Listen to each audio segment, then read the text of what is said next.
চলেন আজকে আমি আপনাদেরকে একটা হাদিস পড়ে শোনাই। এই হাদিসটা পড়ে আমার চোখের পানি আমি ধরে রাখতে পারলাম না। একদিন হযরত আবু বকর রাদিয়াল্লাহু আনহু নামাজে দাঁড়িয়ে খুব কান্না করছিলেন। ওনার পাশে একজন সাহাবী ছিলেন। নামাজ শেষ করে সাহাবী তাকে জিজ্ঞাসা করলেন, হে আবু বকর, আপনি নামাজে দাঁড়িয়ে কান্না করছেন কেন? হযরত আবু বকর রাদিয়াল্লাহু আনহু এর চোখে বেয়ে তখনও পানি ঝরছে। এই কথা শুনে তার অন্তরে যেন আবার ঢেউ উতলে পড়ছে। তিনি চোখের পানি মুছে দিয়ে বললেন, হে ভাই, আমি কোরআনের এক আয়াত পড়ে কান্না করছি। তখন সে সাহাবী জানতে চাইলেন, কোন সে আয়াত যে আপনাকে খাদালো? তখন আবু বকর রাদিয়াল্লাহু আনহু বললেন, সেই আয়াতটি হলো, হে বান্দা, আমি তোমার জানমাল কিনে নিলাম, বিনিময়ে আমি তোমাকে জান্নাত দিয়ে দিলাম। সূরা আত-তওবা আয়াত নাম্বার 111। সাহাবী ভেবেছিলেন জাহান্নামের শাস্তির কোনো আয়াত হবে, হয়তো এর জন্য আবু বকর এমন ভাবে কান্না করলেন। কিন্তু এই আয়াত শুনে সাহাবী একটু অবাক হলেন এবং আবু বকর রাদিয়াল্লাহু আনহুকে জিজ্ঞাসা করে বললেন, হে আবু বকর, এত খুশির খবর, আল্লাহ আমাদের জানমালের বিনিময়ে আমাদেরকে জান্নাত দান করবেন,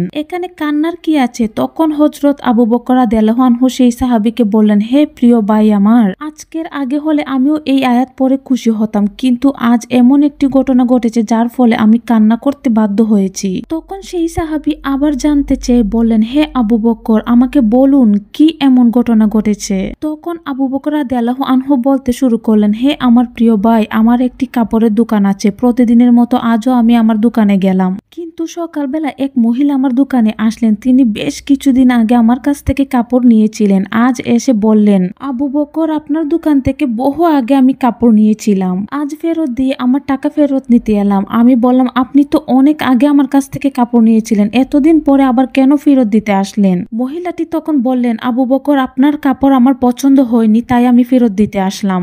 তারপর মহিলাটি বলল, আপনি আমার টাকা ফেরত দিন এবং আপনার কাপড় আপনি ফেরত নিন। এই আয়াত পরে আমি এই চিন্তা করে কান্না করছি যে যদি হাসরের ময়দানে আল্লাহ তাআলা আমাকে বলে ফেলেন, হে আবু বকর, তোমার জানমাল ফেরত নাও এবং এর বিনিময়ে যে জান্নাত দিয়েছিলাম তা ফেরত দাও, কেননা তোমার নামাজ, তোমার কুরবানি, তোমার রোজা, তোমার জিহাদ, তোমার জিকির আমার পছন্দ হয়নি, তখন আমি আল্লাহ তাআলাকে কি জবাব দিব?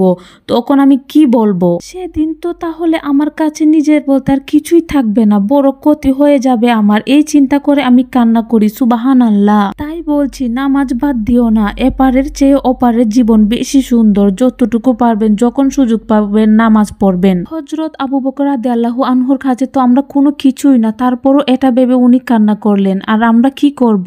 আল্লাহ তাআলা যেন আমাদের সবাইকে 5 ওয়াক্ত নামাজ পড়ার তৌফিক দান করুক, সৎভাবে চলার তৌফিক দান করুক। আমিন ইয়া রাব্বুল আলামিন। আমার এই ভিডিওটি আপনাদের কাছে কেমন লাগলো সেটা অবশ্যই কমেন্ট করে জানাবেন। আর হাদিসটি যেটা শোনালাম সেটা আপনাদের কাছে কেমন লাগলো সেটাও জানাবেন। যদি ভালো লেগে থাকে তাহলে আমার পেজটি ফলো দিয়ে সাথেই থাকবেন, যাতে পরবর্তীতে আরো ইসলামিক হাদিস শুনতে অবশ্যই আমার পেজটি ফলো দিয়ে রাখবেন। আর যারা এতক্ষণ ধরে আমার ভিডিওর সাথে ছিলেন তাদেরকে অসংখ্য ধন্যবাদ। ভালো থাকবেন সবাই।